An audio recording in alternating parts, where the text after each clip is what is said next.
I will never forget that day, and I remember it so vividly. It was April the 2nd, 2023. It was a Sunday, and I was back in London when I still lived there in my studio. It was a morning, and I was just sitting there and planning the week ahead when I got this phone call, and it said, Rich Silverthorn. So I hadn't seen or heard from Rich Silverthorn for a long time, so I just assumed, okay, this is a pocket call. It's a mistake or something. I proceeded to answer the phone and said, hello, Mr. Silverthorn, in a very inquiring kind of what's up kind of tone. After having a brief catch-up, Richard jumped straight to the point and asked me if I fancied playing some keyboards later on that month. My initial reaction was, Richard, is this a late April Fool's joke or what? Turns out he was dead serious, and the rest is history.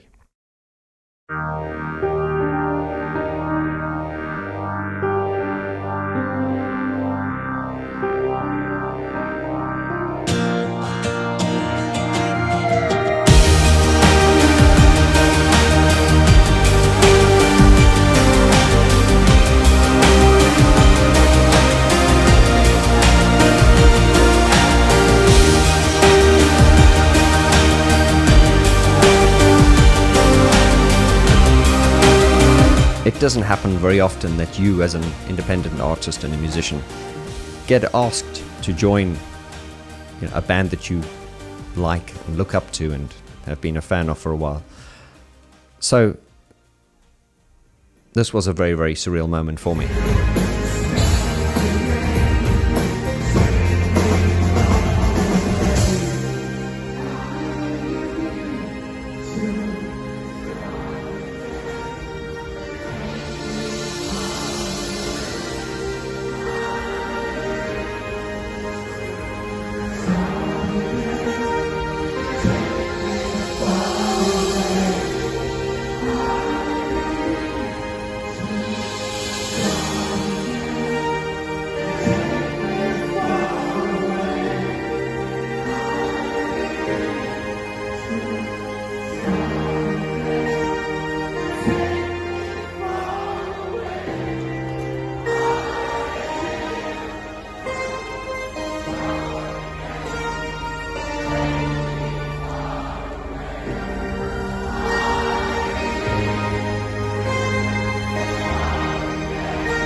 Right. Your song now. Nice. Bit faster if you want. I'd first learnt about Mesh's music back probably 2019. I had just started a YouTube channel, and it was Mark Wibrow from the Electronic Cafe who introduces me to a lot of good music. Mesh was recommended to me because, as everyone knows, I'm a huge Depeche Mode fan, electronic music fan, and bands of that genre.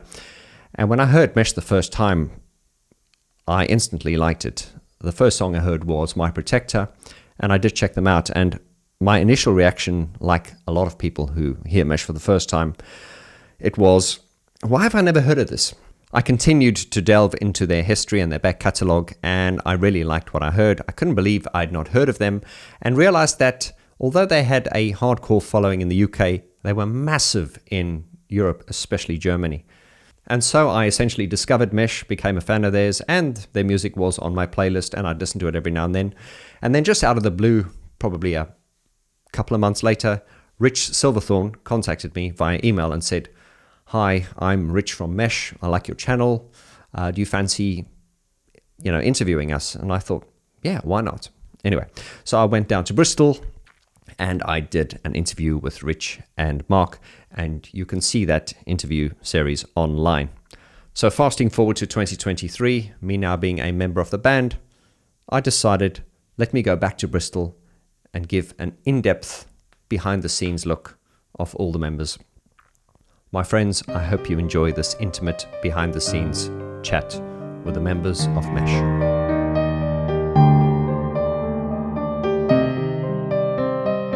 So we met. I used to work in a factory in Bristol, in Kingswood, and I used to go down to breakfast yeah, about, I don't know, about 10:30 in the morning. And there was a poster up on the wall with, it was like a singer and a guy playing keyboards. And it just looked like it might be something I might be interested in. So I went down. It was, I think it was a Bristol Bridge, it was called. And I went down there to see him. And then he came to see me playing in another band. I think the reason he was kind of interested is I sung one track, and I really didn't want to sing one track, but I don't know, I decided against everything that was logical that I thought I might do it. And I think that was primarily why he was interested. You know, I mean, we were two guys that used to live, say, in Kingswood in Bristol. We knew all the same people. We were approximately the same age. There's a year difference between us, but and we never met each other. So it was pretty weird going to his studio. When we were talking, we sort of met up his studio, and it was literally a couple of roads away from where I used to live. So we would have been growing up around there, just never really met. So we knew all the same people and everything. So that's pretty much how it started. Yeah, the singing thing's another story, but yeah.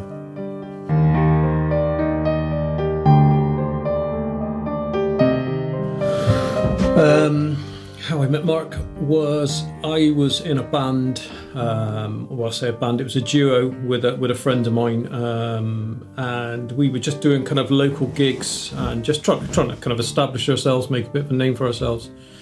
And I played a gig in a venue called the Bristol Bridge, which was a kind of music venue, but a very, very smallish kind of pub kind of place. And a friend of mine kind of put some posters up for me, and she worked in a kind of canteen, like an office canteen. She put the poster up, and I think Mark worked in an adjoining small company and saw this poster. And the fact that it just kind of depicted like two caricatures and one was playing a keyboard, I think he thought, be interested to come along. So he came to the show. And then came up to me after and said, like, he really enjoyed it, and that he was in a band and they were playing the same venue the following week. So I returned the favour and went down and kind of saw them play. And Mark, even though he was the keyboard player within that band, he done one song on his own. And I was kind of blown away by the vocal. It was just such a kind of I don't know, it's almost like what I was looking for from a vocalist. It was really, really good. So I contacted him and just sort of said, look, would you be interested in, no pressure, just get together and just write some songs and see how they came out. So that's initially how we met.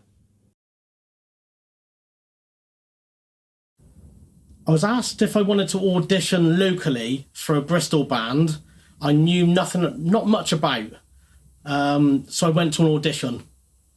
I used to practice in a local studio called Barking Dog in Wapley, and a guy called Aid, one of my friends, said to me one day, he ran the studio, and he said, would you like to audition for a Bristol band called Mesh?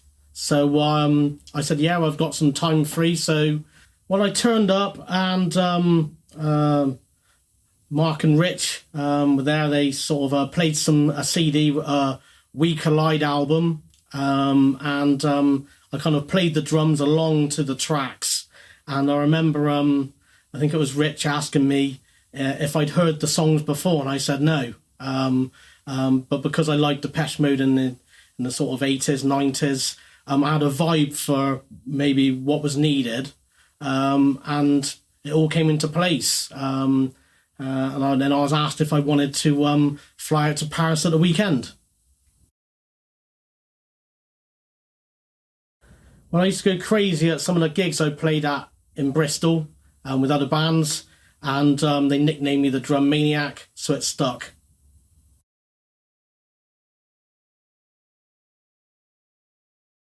So coming back to that phone call, which I received from Rich back on the 2nd of April 2023, as I was sitting in my studio back in London, I remember having the conversation with him.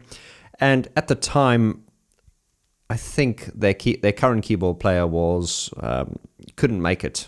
And to cut long story short, I basically had to make a decision at the moment. I remember my daughter had just been born. So when Rich asked me, my heart said, yes, opportunity.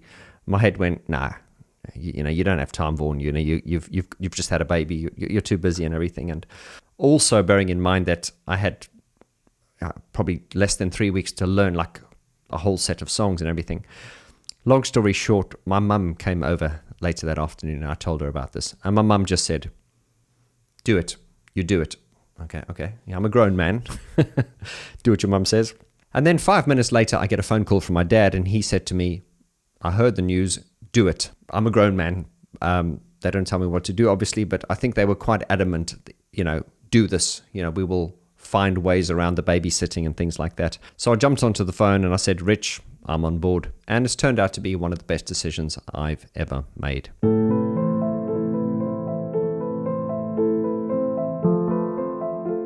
When we first got together, we didn't really have a plan. It was just kind of, we were both interested in the same things. And, there's a very specific interest in electronic music which we share, which is not everyone's interest in electronic music. I mean, there was things, there's certain instruments that you just couldn't use, in our opinion. We, like saxophones and trumpets and shit like that. It's just, if that was in there, we weren't really that interested. So there was a few artists that kind of got ruled out because of that. But we like the same things for the same reason. So anyway, I think we just sort of met up to write, I think, really. We didn't really have a plan. And then, it was kind of on the cards maybe that we might have got a singer. I didn't really want to do it, if I'm honest. I have not really got the confidence. I haven't really got the confidence for it now, to be honest. But we did some tracks with me on it in the safety that I didn't think it would ever, we would ever have to go out and do it live. We were just making records. And then it just kind of snowballed, really. Well, that was a big thing for me. I mean, I really didn't want to do that. I always liked the Vince Clarke, moody, standing behind a keyboard. That was always me, I thought, in my head. It was a bit of a baptism by fire, really, to be honest. It took me a long time to get used to doing that. But yeah, after we'd done the first few shows, I'm still not comfortable with it now, but, it was okay. I could tolerate it. I wasn't gonna, it wasn't causing me to go insane or anything. So I thought, well, actually, it's probably quite good for you to do it like that. So I was quite shy. I've always been very shy. So, that's changed a lot, but fundamentally, that's what I am. Introvert, I suppose, in a way. But yeah.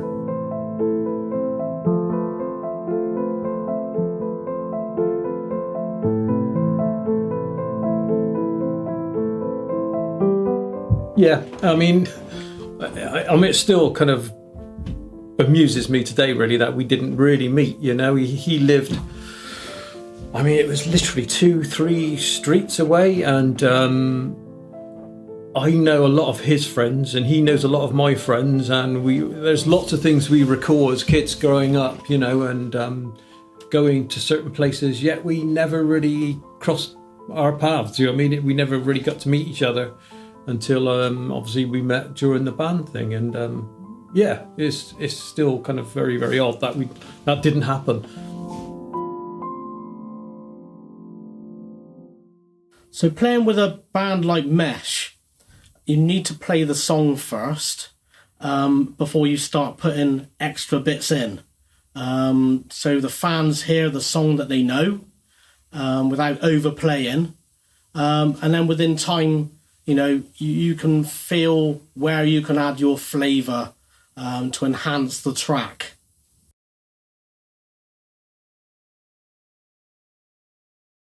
Obviously, I've been a musician for a long time, and I've done piano bars, and I've done session work in bands and stuff, and I'm an experienced musician, but I'd never gigged on this scale, so it was really to do your first gig at Plague Noir, which was probably about 8,000 people, which was quite intimidating, because we were headlining, and you know that you can do it. I have confidence in myself, but there was that moment where, just as we were setting up and, we're standing backstage just to go on as the headline act, and there was part of me thinking, oh crap. And also, just as you're kind of sound checking and you hit those keyboards and the sound goes boom and it shakes the ground, and just before you go on and you hear the the crowd and the pre-show music, and you get covered in goose flesh, and then even just looking at Mark and Rich and Sean, who've been doing it for a long time, you can see even before they go on there, they're quite nervous. Your adrenaline's pumping and you're like hugging each other and you're like, rah, let's go on there. And it's there is just nothing like it. And to experience that was, it's been like a drug, along with that. And, touring in Germany, which is amazing, is a lot of fun.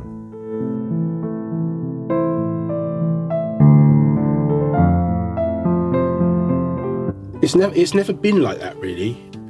I mean, we've had a couple of moments where we thought, that was going to happen. I mean, it depends where you look at it from. I mean, to a lot of outsiders, yeah, we're doing really well. And, I always tell people, we're not amateurs. We're not starting out. We're not playing in pubs. Not that there's anything wrong with that, but, that's not what we do. But we're also not famous. We're in that middle ground, so we're successful, but we're not, mega famous, you know what I mean? So that's been a gradual thing. It's gradual. It's taken years and years and years. It's chipping away, just chipping away at bang, bang, bang, bang, bang.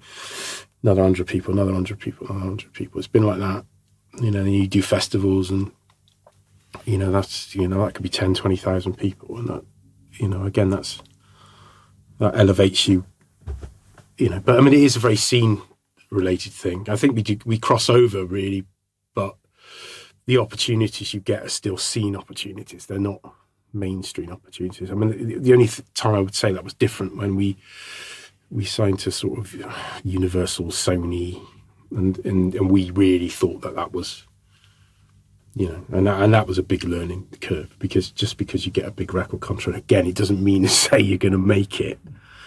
Because they throw a lot of money at a lot of people, and every now and again one sticks. And, I think we were in that, again, we did really well. So yeah, sometimes you wake up and you realize, actually, this is really good. But when you're doing it, it doesn't seem that way.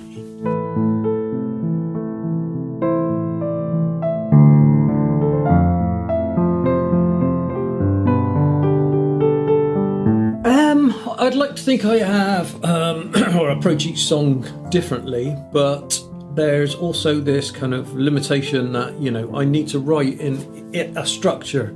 The way I present things for Mark is, I will write a song in my head, if you know what I mean. So it will have the kind of usual intro, then into a kind of verse, chorus, middle eight kind of thing. So it's got this song structure. So I think it makes it so much easier for Mark to, almost kind of feel that this is a song and this is kind of roughly how it goes. I mean, it's interesting because, sometimes he will listen to it and come up with ideas and say, this middle eight would make a better chorus than the chorus you've got. And in those early stages, it's really flexible, so I can kind of move things around, and this is how we work. But initially, I do try to write a song as in a song structure.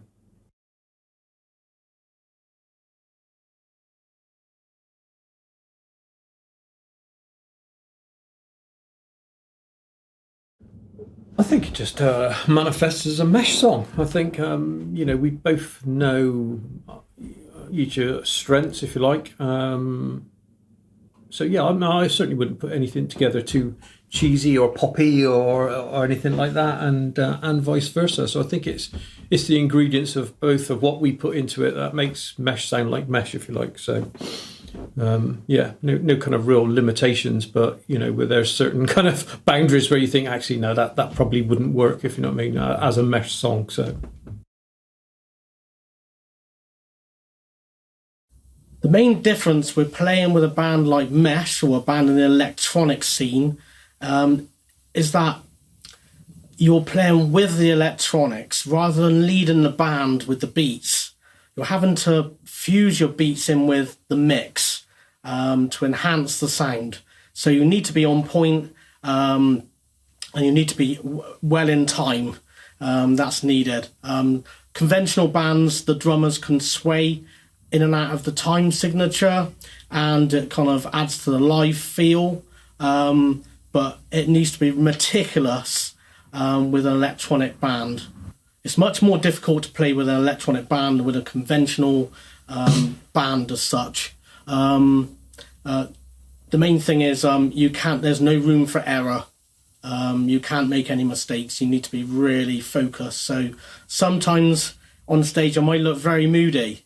Been told this before, and I'm actually concentrating to what I have firing through my headphones to make sure that I can put those beats in the right places. I say can't make any mistakes for this stuff. Yeah, there's less room for error with this kind of music. People will hear it if you play extra beats, wrong beats. You can't make mistakes because it will come right out. You can kind of hide things a bit with a conventional band.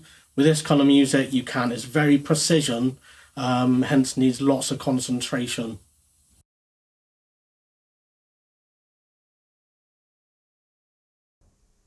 I think I'm very conscious of the fact that Mesh are fundamentally a duo. Mesh, in my mind, are at their core Mark and Rich. They are Mesh. Of course, over the many years they've been performing, they have had drummers, keyboardists sort of come and go. So as far as I'm concerned, Sean and I are part of the band, part of the live band, but Mesh, the duo, are always Mark and Rich. It's very important for me to make that distinction in my mind and to also articulate that to the Mesh fans as well. I personally think I can bring value to this band, not only with my my YouTube channel and this social media side to it, but certainly also on the musical front. But within that, I'm very conscious of the fact that, once again, there's nothing worse than when bands get ego. All the most successful bands are bands where every individual member knows their role and they're working in unison to project the music in the best way possible. And I think that's the mature and the sensible way to do it. And that's certainly the way I see it. So I did my research in listening to their music and studying a lot of their live performances. And I would listen to live performances and I would listen to, and I'd go, okay, well, here's a gap. I think I can bring something to this. I can fill the gap here either with backing vocals or with, different keyboard parts and stuff. And it's been really great because obviously I do my own music as well. And, me joining Mesh, it's not a million miles away from the music I do, with the sound selections and the choices. So I think my taste is very, very much the same as theirs. And so I just think we mesh well together.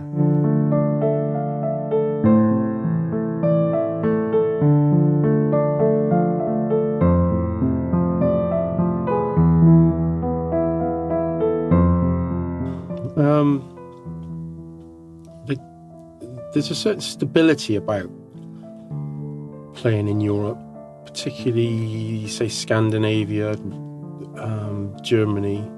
I mean, they've got scenes that seem to be supported. They've always been supported. There's clubs, that maybe 2 gigs out of the week are kind of scene-specific gigs. I mean, it's not just electronic music, or gothic music, or whatever. It might be, like thrash metal or, some kind of weird genre that wouldn't get a look in here. And I think when we started out, the press in the UK were very fickle. I think that comes from being from such a small island, I guess. But everything was very insular and very, okay, you're in this week, you're out next week, you're in this week, you're out next week. And we did try with record labels and stuff, but I mean, they're just fixated on whatever the latest thing is. So we did give that a go. To be fair, we got some interest. But when we sort of primarily started touring over in Scandinavia, Sweden, Norway, and then eventually Germany, You know, we found there was a scene there, and it was a good scene, and it was active, and it was like nothing that was here. There was nothing like that here. And for some reason, you know, we never really saw it, and we never saw it when we started making records, that, you know, it would be a gothic, dark scene that would embrace what we were doing. But that scene was quite wide. It was a lot wider than what they were dressed in. It was, you know, to look at them, a lot of these places, especially the festivals, you'd think that they were just into gothic music, stuff that, you know, Sisters of Mercy or something, or whatever, do you know what I mean? Filled to the Nephilim or something. But that wasn't the case. It was more of an emotional thing. It was like, I suppose the phrase is emo now, and it, you know, it's that emo sentimental. There's something about what we do that appeals to that kind of outlook. So yeah, we just, once something starts to go well, you tend to focus on it. So it's not that we never wanted to play the UK. It was just, there was an audience there, you know, and that's changed over the years. I think, especially with the internet, you know, people are pretty much, they're a lot freer now to make up their own minds what they want to listen to. And, you know, this is why a lot of 80s bands and 90s bands are all coming back, because they wouldn't have got the airtime when we were young. Now you can set up your own group, you can set up your own ticket sales and whatever, you do what you like, book your own venues. It's a lot easier now to do that. But that's pretty much what it felt like in Germany, you know, when we first started out in the sort of 90s, you know what I mean, 2000s. Yeah.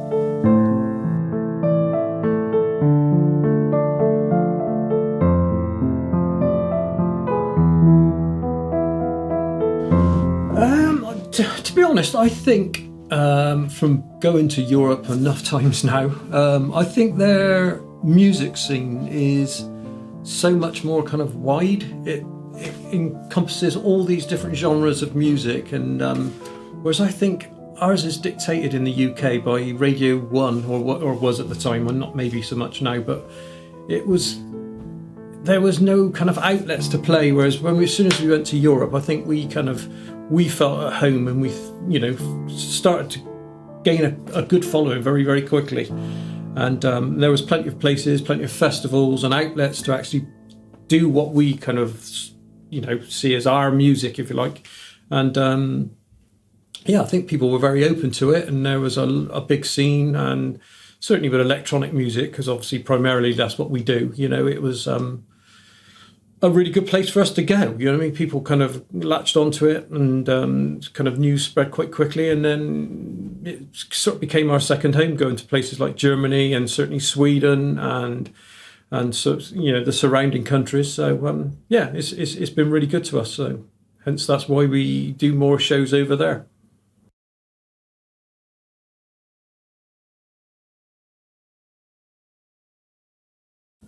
So a lot of this music is recorded with drum machine, drum programs. When I come in with a human element, I try and bring some flair. I try to improvise in areas that I can to make it more sort of human, not just like a drum machine. But there's areas where I can swing the music a bit, which I know sometimes the guys really get into. And I often look into the crowd and I can see the heads nodding. People are getting into it. So that's my kind of indication that maybe they like the beats that are being fired into the music.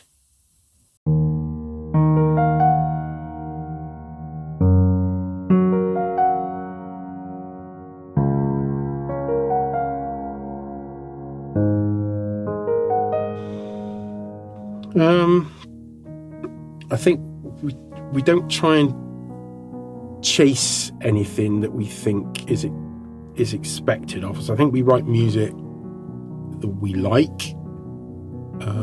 We don't do anything that makes us feel uncomfortable. And we have been in those situations before, and nothing good comes of it.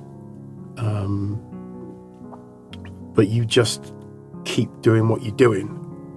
You know, I mean, we're a fairly good filter of what is good, I think. We're not idiots. And we have, well, Rich, let's say Rich has got good taste in music. I probably haven't, but we know what sounds good. And if you know what sounds good, then you seek out the people that appreciate what you do, and they come to you eventually. But the problem is it's a slow burner. You can't reach all the people that are going to love your music straight away. It doesn't work like that, unless you've got enough money behind you to get it everywhere, and then you filter out 99.9% of the people, and what's left is a hardcore fan base. That's kind of what we've done, but we've done it in a way that BBC news flash. We've done it in a, like I say, it's boots on the ground. You just keep plugging away at it, and then you pick up one person, and you pick up another two the next night, and you do it that way, and that way your fan base are very dedicated, and they stick with you, and that's how it is. And I would say that to anyone who's starting a band. I think people tend to think that they got something up on YouTube and they've released something through a record label, that the people are just going to flock to you. And it doesn't work like that. You have to go out there and play gigs to people that don't necessarily like you. But every now and again, one will say, well, I like that. And then they're with you forever. But yeah, boots on the ground, it's hard. It's hard work.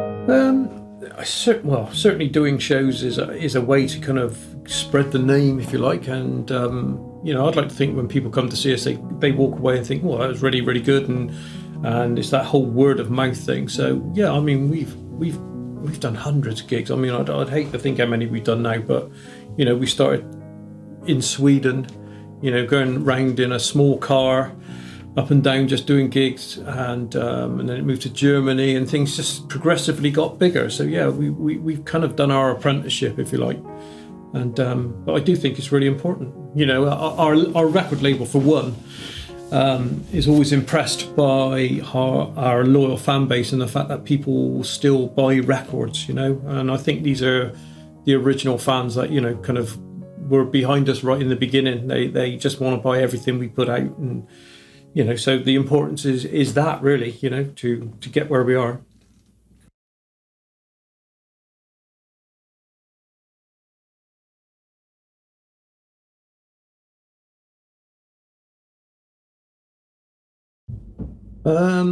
This is always a difficult one for me. I mean, I think journalists like to pigeonhole bands. I mean, the word synth pop used to really grate on us. I mean, I don't really like it. I'd like to think we're a bit more kind of like alternative, electronic rock, if you like. It is so difficult to kind of describe, because obviously we're using electronic music and samplers and sequencers, but we also have that kind of rocky element. You know what I mean? So it's almost like writing rock songs with electronic gadgetry, and computers. So yeah, we sit somewhere between, like I said, the kind of dance, electronic, and alternative bands.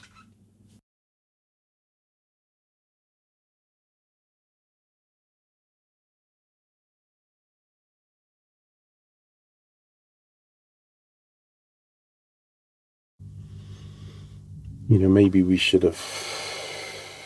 So see, this is a double-edged sword, you see, because there's a lot. We've had opportunities in the past to do things that we really didn't want to do, and we tend to kick against them because we think we're right, and I think in retrospect we have been right with what we've done.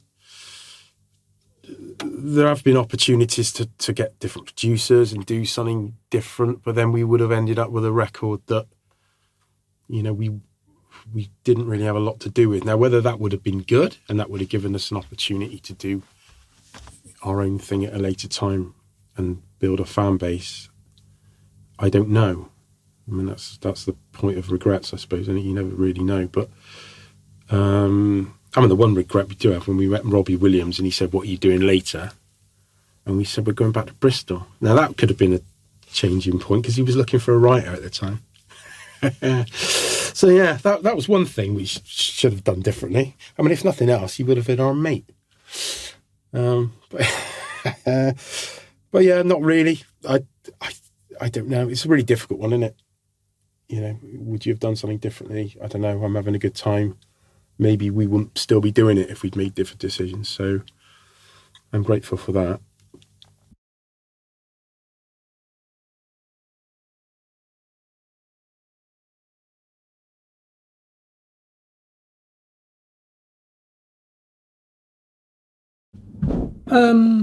Maybe take it a little bit more serious in the beginning.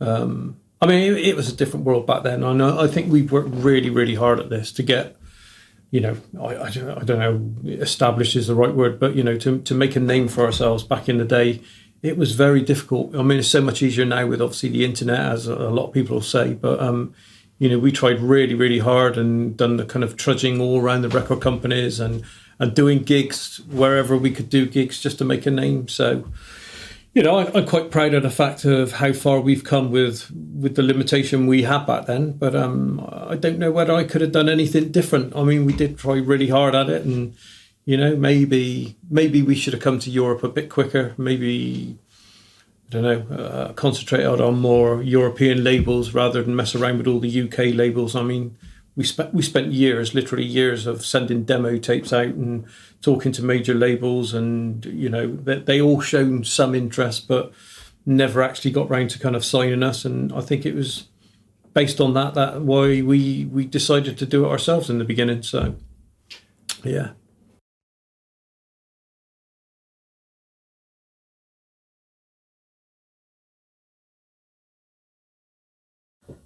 I think most memorable gig for me would be, I was told I was playing a gig in Paris, first gig with Mesh. What did I want on the tour bus? So you know, I was quite infant to this. So I wanted a bottle of vodka and 10 cans of Red Bull, and a bar of chocolate. And it all arrived on the tour bus. I had to pick a bunk, found my bunk, and I remember after the first show at the Bataclan in Paris, the next day I woke up, looked through my small porthole window on the tour bus, and I could see the signs in German. So I thought we must be in Germany. Little did I know we were at the Amphi Festival in Cologne, and I walked out to sound check the drums in front of 15,000 people, and I remember sort of playing the bass drum and the audience clapping to my bass drum. It was just me and the crowd.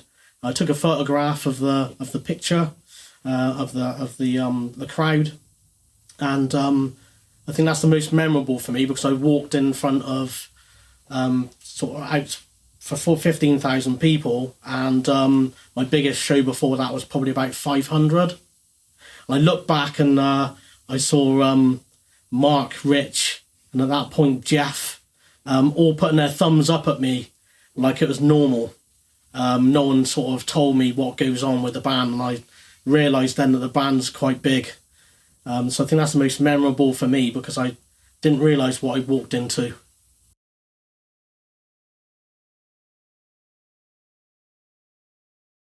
A lot of people think I'm a fan of electronic music, and that may be true, but I'm more of a fan of songwriting and good songs and stuff. And I think what these guys have is the ability to write really good emotional songs, but with the delivery of great hard-hitting electronics. I mean, I could make a whole video on what I mean by underrated. I remember once saying to Mark and Rich, I said, you know, guys, Mesh to me are like a V8 engine, you know, like this great V8 engine, but it's like we're only firing on 4 cylinders. Now, what I meant by that was no disrespect to the way we perform and, you know, the songs or anything like that, but just so much as sort of like the reception in the music world. And you know, I think this is easier for me to say this. How do I articulate this?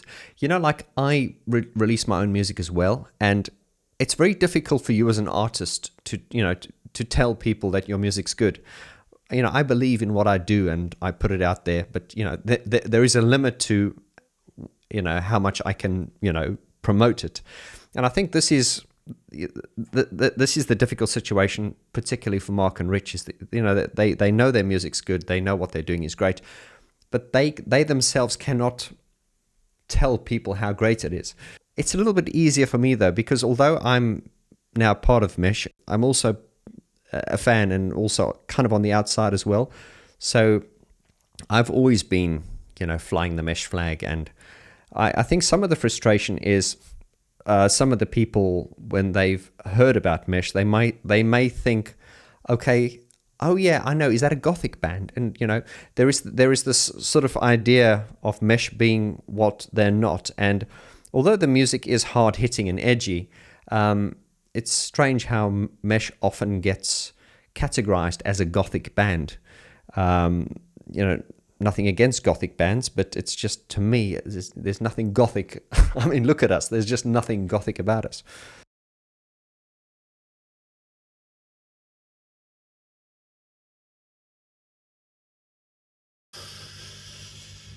I'm trying to think of something good.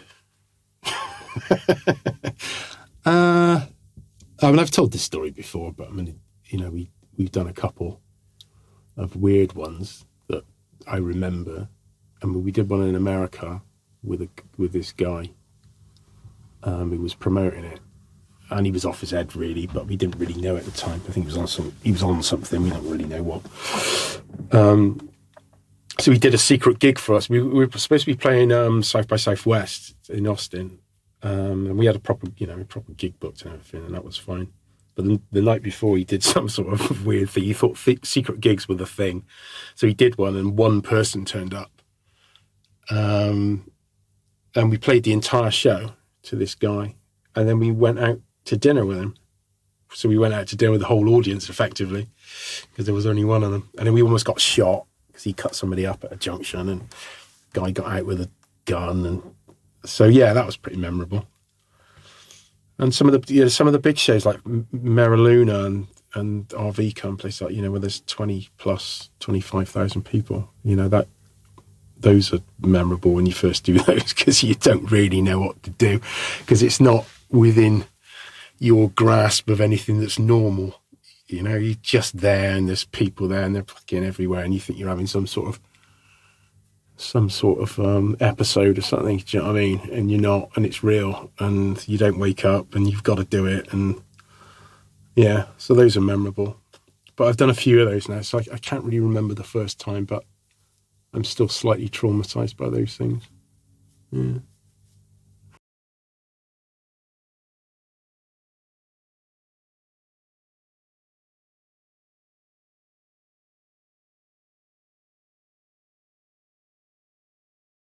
I mean, it is so difficult now. I mean, yeah, they've all got different kind of memories attached to them. Some of the small, really kind of shitty shows were quite funny and memorable, and then you kind of slowly progress, and then you end up on a big stage doing like a festival in front of thousands and thousands of people, and those become like kind of really, really memorable. It's one of those things. It's like they've all got a certain period in time, and they've all got a certain relevance to the whole kind of long journey that we've been on. So I don't think anything particularly stands out, but they've all been very, very good.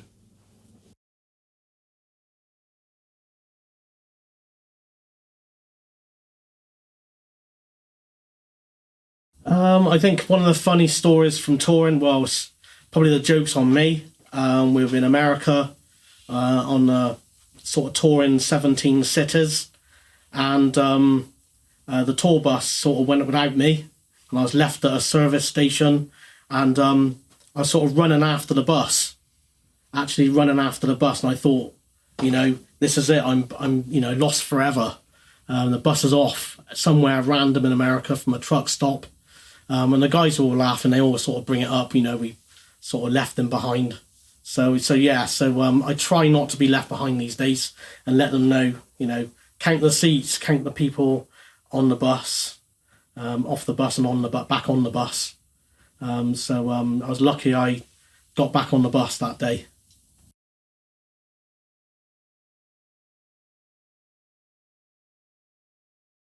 I think definitely the one that stands out to me the most was just before we did the Bristol show earlier this year. I remember waking up in the morning of the Bristol show and I had to get to Bristol. Now, to cut a long story short, Mesh have a lot of logistics in Germany. They have storage there and they have a lot of their equipment and stuff stored there for their European shows. And they're well set up here as well. But of course, I was the new boy, so I wasn't really geared up, because for the shows. But so all I had to do was show up at the Bristol show with my keyboard. So I decided to take my Roland JV90. If you're a geek, you'll know what that is. But shock horror, when I woke up in the morning, I couldn't find the flight case. Now, I'm a very, very organized person, but I was planning to move and everything, so everything was just all over the place. I mean, how do you lose a flight case? I mean, we're talking of a massive flight case. Anyway, I lost the flight case. Shock horror. I'm waking up in the morning. I've got to catch the train. It's raining outside. It's pissing down, and I don't have a flight case. So in desperation, I take a towel and I wrap it around this keyboard, and I get my ass down to St. Pancras station. I'm on the train. I just remember it was pissing down with rain that day. And anyway, just as we left Reading, I remember the train stopping in the middle of nowhere, and the driver saying that unfortunately there's been, a suicide. And now with suicides on train tracks, it does mean essentially you could be sitting there for hours. So I'm sitting on this train in the middle of nowhere. We had just left a little town. I can't remember what the town was. I jumped onto the phone and I spoke to Mark. I said, "Listen, mate, I'm stuck on a train here. I don't know what time we're going to get there." And he said, "Okay, well, we're going to sound check in, 3 hours time," whatever it was. Long story short, we were stuck there for probably about 2 hours. And then I was really panicking because I had to get to Bristol. And if I didn't get to Bristol, there wouldn't be a show. So eventually I jumped onto the phone to a good friend of mine called Carla. And she's like my go-to girl for any drama. She helps me with my YouTube channel a lot. And I said, "Carla, listen, I'm stuck here. I need you to help me," because I didn't have much signal and stuff. And I said, "You need to get me to Bristol." Anyway, so picture this. I'm sitting on this train with all these people around, and people are a bit annoyed because nothing's happening. And I'm on the phone and I'm getting really irate. And as I'm talking on the phone, people are obviously listening to me. And I'm saying stuff like, "Carla, you need to get me to the show. You do not understand. If I do not get there, it's, and I was... I was just getting really, really desperate because Mark was on the phone phoning back going, "Listen, how much longer are you going to take? You've got to get here." So top marks to Carla. She called me. She said, "Vaughn, I've got you a cab. It's arriving." Anyway, so I got up for the train and I walked out. And then I just realized as I carried this keyboard and walked out of the train, I could see people like looking at me. I was understandably getting very panicky because, if I didn't show up at the gig, it wouldn't have gone ahead, and, no pressure. But then I did realize that obviously these people had heard me, ranting on the phone saying, "You need to get me there." And there I'm walking off the train with this keyboard wrapped in a towel. They must have thought, now, where the hell is this guy going to be playing that he's so important? And why has he got his keyboard wrapped in a towel? Suddenly this huge people carrier arrives. This huge guy comes walking towards me. He looks like a soldier. He goes, "You are Vaughn?" I said, "Close enough. Get in." He was like the Polish James Bond, really big guy. As I get into the car, he says to me, "What time do you need to get there?" I went, 2 hours ago. He goes, "You better put seatbelt on. We are going to go fast." I'm like, "Yeah." And he flew. I remember getting to the Marble Factory just as the guys were on stage about to sound check. I came running in with my keyboard, the towel. And of course, the banter was very, very harsh on me. So I rush in, put this keyboard down, trying to compose myself. I've got the stand up and I pick this keyboard up to put it on the keyboard stand. And I remember one of the techs on the stage just looking at me going, "Nice flight case, mate."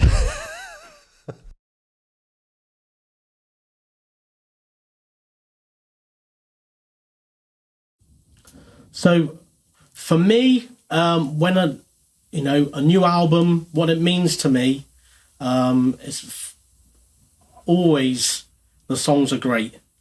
For me, being unbiased, walking into a band I didn't know, the songs are always fantastic to listen to, and then the challenge then to put my own flavour with the songs for the live shows. That's a lot of fun for me. So that's what I'll be looking forward to next when a next album comes out. But equally so, I always enjoy playing the Mesh songs. They're such a big back catalogue of songs. So yeah, it means a lot when the new songs come out. It means a bit of experimenting between my electronic kit and my conventional acoustic kit to get some ideas together.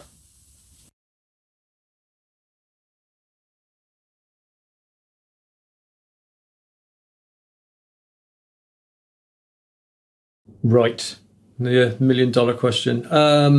So I've written maybe 3 or 4 pieces of music. I know Mark's written some bits and pieces, and it's just kind of getting together and getting on with it, really. We've talked about it, and we do want to do another album.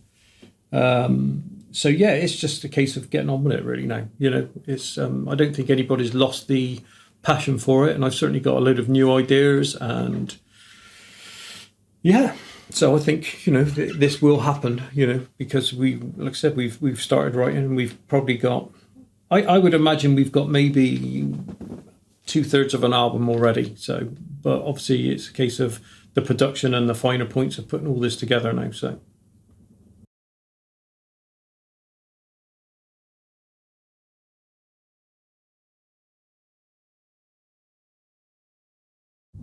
Whether it's going to be soon, I've started working on it. I've already done some stuff. And I need to concentrate on that now to get it done. So yes, it's definitely happening, whether it's soon, because these things take time. I still need to evaluate what we've got, and because some of it I did a couple of years ago. So yeah, it's just a question of getting it together. I never really know how long these things are going to take. If there's no reason why it should take ages and ages, but it's in the pipeline. So yeah, we're working on it.